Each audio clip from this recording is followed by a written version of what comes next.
A aula de hoje, dando continuidade à Era Vargas, né, período que vai, portanto, de 30 a 45, nós vamos discutir assim, os processos históricos, histórico-culturais, que vão do modernismo até a inserção desses intelectuais de corte modernista no Estado Nacional pós-30, né? Começando pela questão do modernismo brasileiro, que talvez, já deixando bem claro que talvez não devemos falar em um modernismo, mas em modernismos, né? Porque mesmo no quadro brasileiro foram vários grupos modernistas, várias vertentes que reivindicaram o modernismo e inclusive que reivindicaram a relação com a Semana de Arte Moderna, em 1922, que é considerado um evento fundador do movimento modernista, né? Ocorrido aqui no Teatro Municipal de São Paulo, né? Então, nesse primeiro momento, né, algumas linhas gerais sobre aquilo que se conhece aí como modernismo no Brasil, né? Lembrando que o modernismo brasileiro tem um diálogo profundo com as vanguardas europeias, né? No fundo, é uma tentativa de atualizar a cultura brasileira, né, em conexão com as vanguardas europeias. Então, o modernismo brasileiro é um capítulo, né, ainda que periférico, das vanguardas artísticas ocidentais, particularmente as vanguardas europeias, né? Havia diálogos com o expressionismo e com o futurismo italiano, sobretudo, né? E, obviamente, uma influência de alguns pintores ligados ao cubismo, né? Sobretudo como Picasso e Leger, né? Há uma periodização clássica para pensar o modernismo brasileiro, né? Partindo sempre da Semana de Arte Moderna de 1922, fevereiro de 1922, né? Vou falar um pouquinho mais dela daqui a pouco, e chegando até, vamos dizer assim, um certo esgotamento desse movimento modernista na sua fase histórica, né? Que é por volta do ano de 1928, 29. Então, pensando nesse período, né? Eu estou aqui assumindo aí a periodização proposta pelo João Luiz Lafetá, né? Que pensa o modernismo em duas grandes fases, uma fase estética e uma fase propriamente política. É claro que essas duas vertentes se comunicam, né?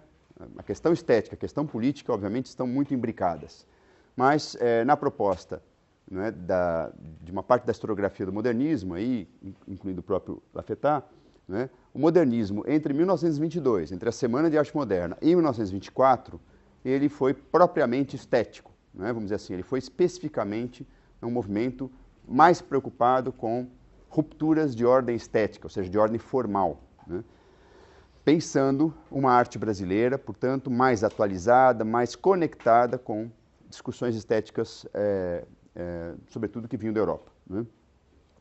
E o que significava isso? O que significava essa ruptura? Basicamente, se afastar daqueles cânones mais convencionais da arte, aqueles estabelecidos nas academias de arte e na Academia Brasileira de Letras, por exemplo, no caso da literatura, né?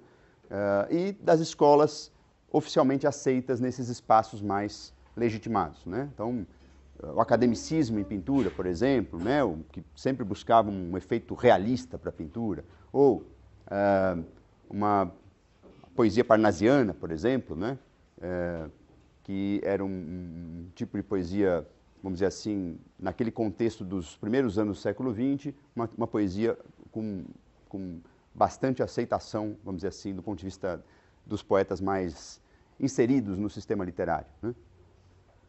Aliás, durante a semana, né, vale dizer que os parnasianos foram, inclusive, alvo de ironias por parte dos modernistas, né? Então, entre 22 e 24, nós podemos dizer que havia, portanto, uma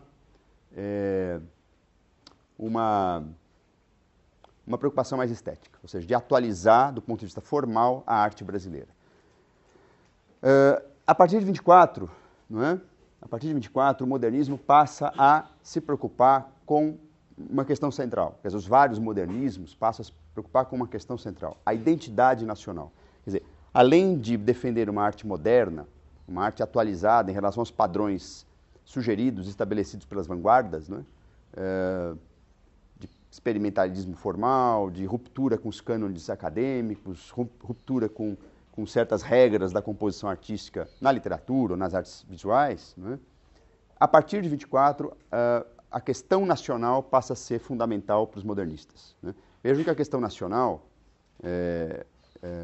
embora esteja muito associado a esse segundo momento do modernismo, ela já era uma questão, né, que se colocava para os intelectuais desde pelo menos da década de 10. Né? Aí eu recomendo muito a leitura do trabalho da Lúcia Lippe, né, de Oliveira, que se intitula exatamente A Questão Nacional na Primeira República. Eu digo isso para que a gente não tenha uma ilusão, né, não reforce o chamado mito de ruptura, dizer que a preocupação nacional nos intelectuais brasileiros começou na Semana de Arte Moderna, começou com o modernismo. Né? Ela vinha de antes. Mas com o modernismo ela ganha um outro sentido. Ela ganha um sentido que tenta conectar o experimentalismo formal, as rupturas formais, com uma busca de uma brasilidade moderna. O que seria essa brasilidade moderna? Né? O que seria esse Brasil moderno? Não é? Esse Brasil aberto a uma cultura mais cosmopolita, mas sem por perder aquilo que eles entendiam como raízes nacionais ancoradas na história. Né? Então, a partir entre 24 e 28, né, conforme essa historiografia, né, haveria uma confluência maior entre modernismo e nacionalismo. Né?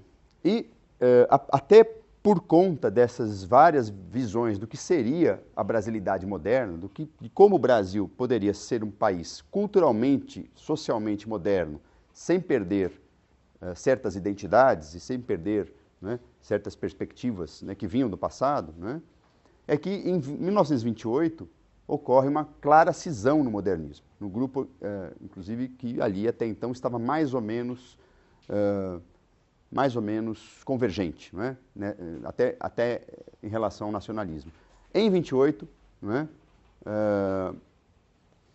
Claramente o modernismo começa a se cindir entre o modernismo mais à direita, o modernismo mais à direita e o modernismo mais à esquerda. Não é? O modernismo mais à direita, não é? Protagonizado pelo chamado Grupo Verde Amarelista, o grupo da ANTA, não é? E o modernismo mais à esquerda, pela antropofagia, pelo grupo, né, o grupo signatário do Manifesto Antropófago. E, obviamente, a gente não pode esquecer de um nome fundamental no modernismo, que é o Mário de Andrade. O Mário de Andrade é muito difícil você estabelecer entre esquerda ou direita, entre um grupo ou outro. Né? O Mário de Andrade, ele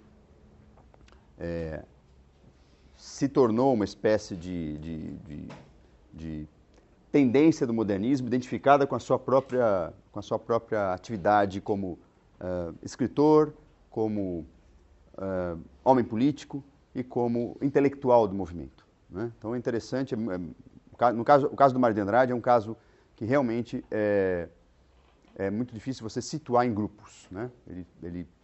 Ele procurou desenvolver, sobretudo, um projeto, vamos dizer assim, mais orgânico de cultura brasileira, não é? Que oscilava entre um certo liberalismo e um certo autoritarismo na área cultural, que ao longo da sua trajetória oscilou entre posições mais conservadoras e mais progressistas, em relação, inclusive, à cultura popular, em relação à democratização da cultura. Mas o fato é que o Mário de Andrade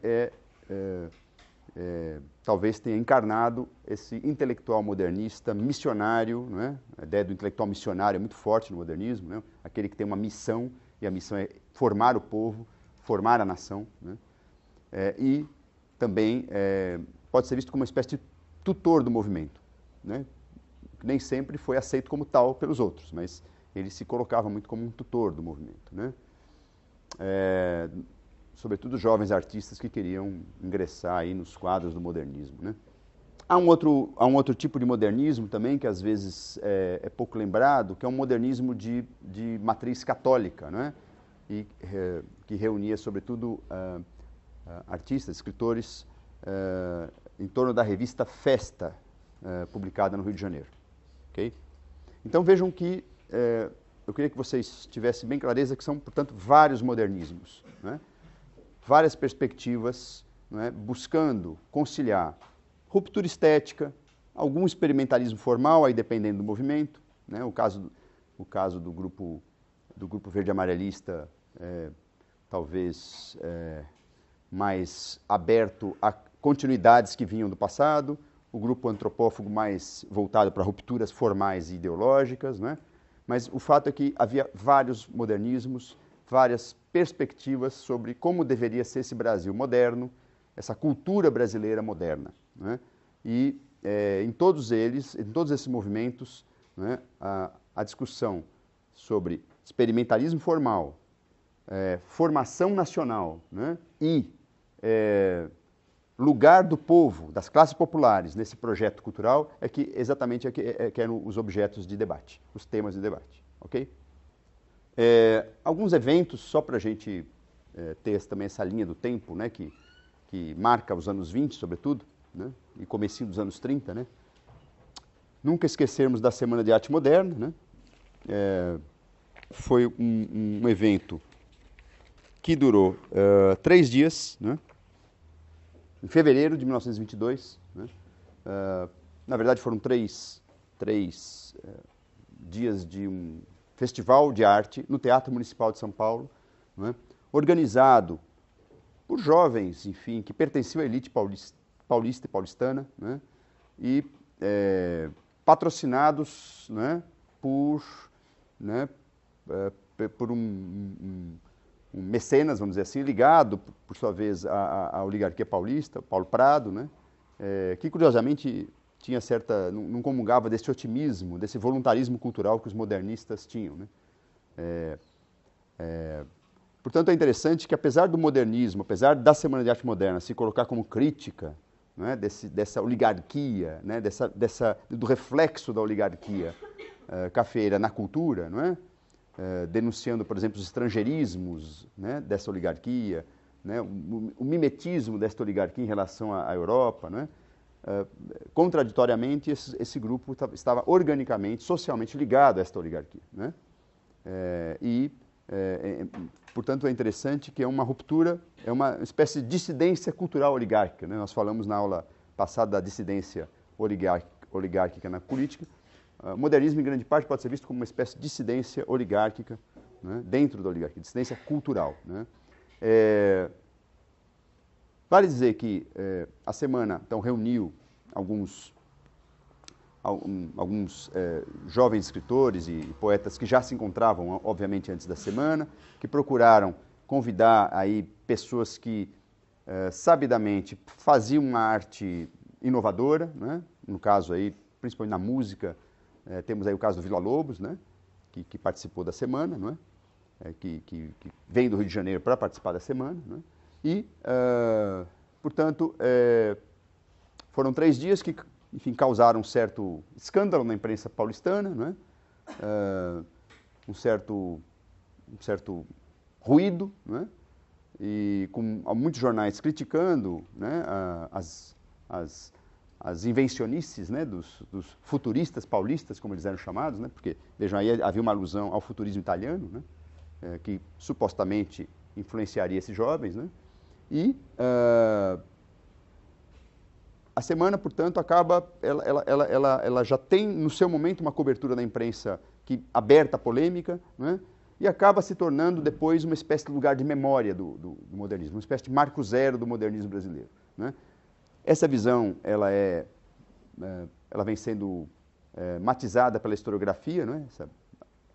Essa ideia de que antes da semana não havia nada, não havia cultura, né, brasileira, quase, dependendo da perspectiva que se entende por cultura brasileira, há um exagero no dimensionamento da Semana de Arte Moderna, mas, de todo modo, ela se tornou um lugar de memória importante para esses vários projetos que emergem, né, a partir daí, que constituem o que eu chamei já de modernismos brasileiros, né? Então, a semana se tornou uma referência importante e, com o passar dos anos, ela vai se tornando, né, quase que um monumento de memória, né, da cultura brasileira do século XX. Né? No final do século XX, repito, a historiografia apontou para um revisionismo mais crítico em relação ao lugar da semana, como marco zero da cultura brasileira, né? Até para abrir espaço para outros temas e reflexão de pesquisa que, antes da semana ou paralelamente à semana, também aconteciam, né? Porque quando você monumentaliza muito um evento, você tende a obscurecer processos que são ou correlatos, mas paralelos ou anteriores, né? De todo modo, é inegável que a semana tem um lugar importante nessa, não só na memória do modernismo, mas também na história da cultura brasileira do século XX. Né?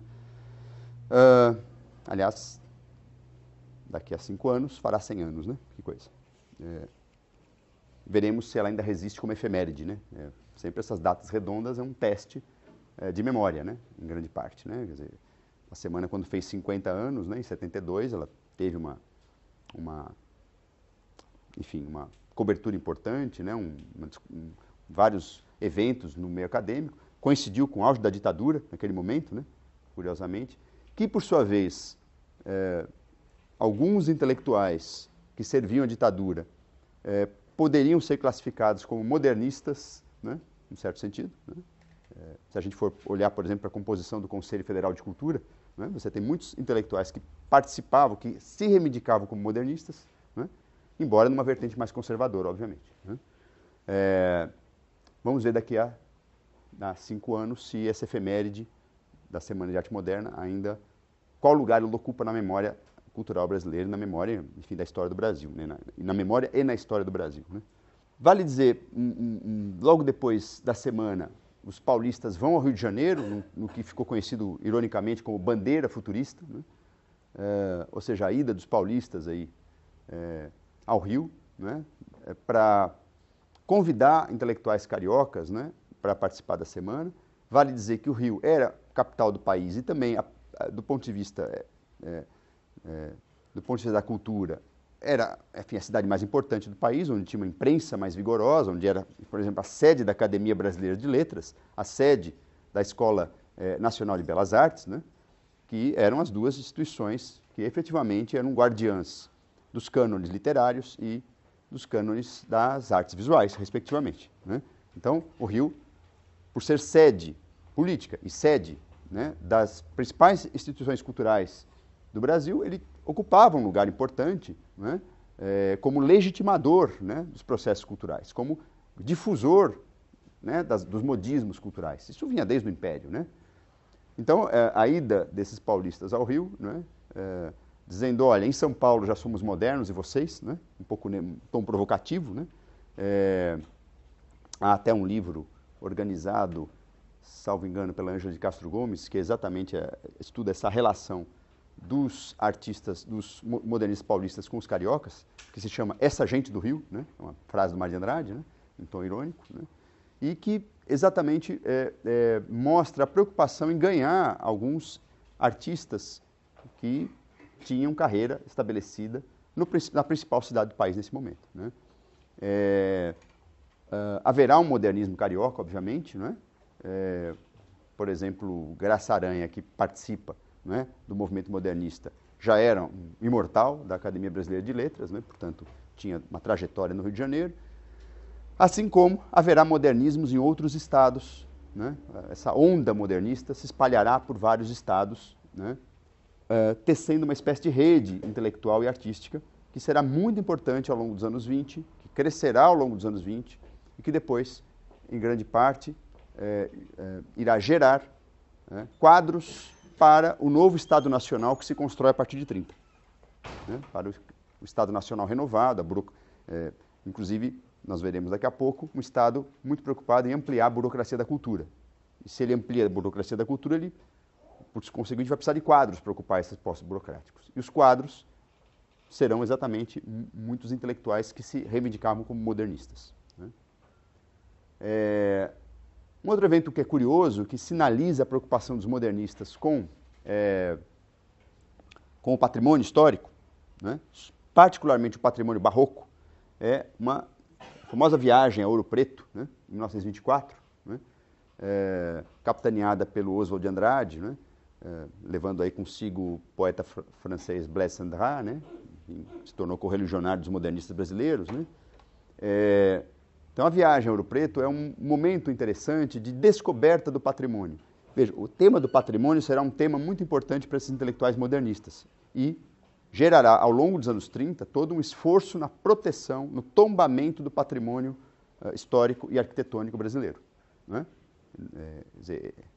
Podemos dizer assim, que entre essa viagem a Ouro Preto, de 24, e depois a elaboração da legislação de defesa do patrimônio, a criação do serviço do patrimônio histórico e artístico nacional, meados dos anos 30, né? Há um processo histórico que se conecta, né? Portanto, que é marcado pela descoberta do patrimônio histórico, principalmente o patrimônio barroco, repito isso. O barroco ocupa um lugar importante, né, no revisionismo que os modernistas propõem em relação ao passado cultural brasileiro, né?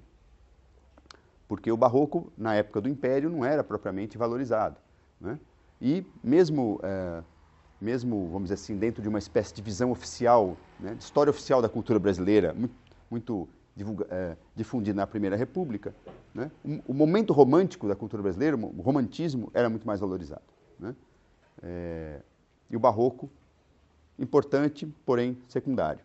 Os modernistas invertem essa perspectiva, passam a valorizar o barroco como o grande momento de expressão da brasilidade, uma espécie de gênese histórica da cultura brasileira, mesmo antes de existir Estado Nacional.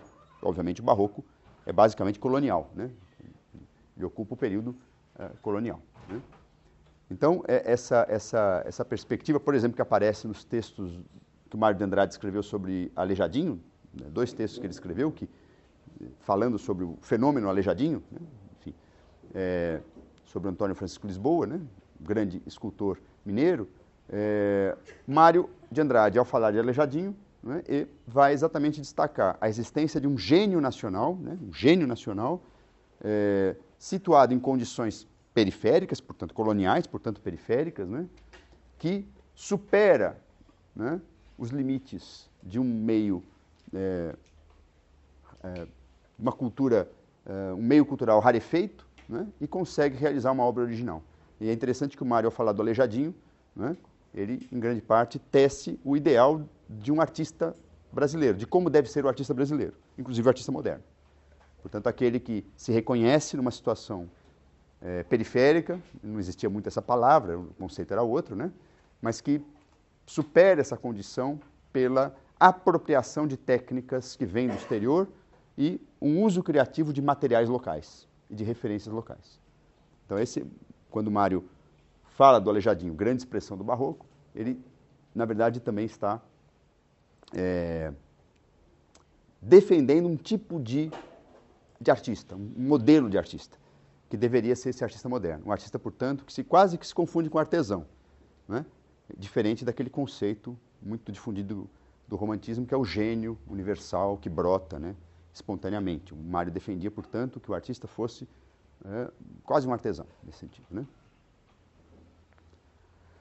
Portanto, que estudasse, que enfrentasse os problemas técnicos, que se apropriasse de técnicas universais, que se apropriasse de materiais disponíveis, mesmo não sendo materiais nobres. O exemplo do Aleijadinho, né, mais clássico, não tenho mármore e trabalho com pedra-sabão, mas eu faço igrejas grandiosas, né? Um pouco essa perspectiva que o Mário destaca, né?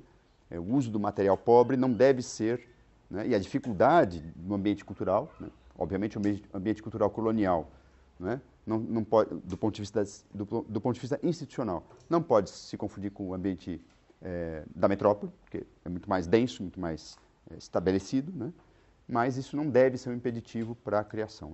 A perspectiva do Mário e a descoberta do barroco está muito ligada também a essa perspectiva dos modernistas, não apenas sobre o passado, mas também apontando para um modelo de arte no futuro, né? Um outro momento importante, quer dizer, quando o Graça Aranha rompe com a Academia Brasileira de Letras, né, em junho de 24, né, e formalmente, né, vamos dizer assim, destaca o modernismo como a grande vocação, né, da arte brasileira, da cultura brasileira, né, simbolicamente um momento vamos dizer assim, de entrada desse espírito moderno na principal instituição cultural do país, na Academia Brasileira de Letras, né? Fundada no final do século XIX, né, pelo grupo em torno de Machado de Assis, né, e que já nos anos que é a principal, sem dúvida, a principal instituição cultural da Primeira República, né? Uma instituição muito ligada, inclusive, a jogos de poder, não apenas dentro do campo literário, mas poder político também. Aliás, até hoje, né? Isso não ficou lá atrás. A academia ainda é um espaço, né, de reconhecimento social e de, enfim, afirmação de um certo poder literário e político, né? E aqui muito mais, né? Agora, o momento efetivamente de reconhecimento institucional do modernismo é visto pela historiografia como sendo o Salão de Artes de 1931, a Exposição Geral de Belas Artes. Uma exposição anual que acontecia na Escola Nacional de Belas Artes, no Rio de Janeiro, né? Bastião, né, do academicismo, da pintura acadêmica, né? Da pintura naturalista, da pintura, enfim, da pintura construída a partir de regras formais, rígidas, né, que vinham da tradição acadêmica, né? Então, realismo, então, as proporções, as cores, o uso de cores, o uso da perspectiva, quer dizer, enfim, dentro daqueles cânones muito ligados ao realismo e ao naturalismo nas artes visuais, né? E também aos temas, né? Temas clássicos, a pintura histórica, a pintura de paisagem, né? O retrato, né? O Salão de 31 consagra o modernismo como novo cânone, né, das artes visuais. É um momento de reconhecimento institucional do modernismo, né, de entrada do modernismo numa instituição importante. E, sintomaticamente, um ano depois da Revolução de 30, né, que, portanto, é um pouco a perspectiva da aula, também abala e redimensiona as estruturas de poder dentro do campo artístico e cultural, né, a chamada Revolução de 30, né, aí com todas as aspas e questões que envolvem esse conceito, ele também é abala, vamos dizer assim, o mundo estabelecido da cultura brasileira até então, né? E que, por sua vez, representa a entrada do artista moderno, do intelectual moderno e modernista nas estruturas de Estado também, como veremos daqui a pouco.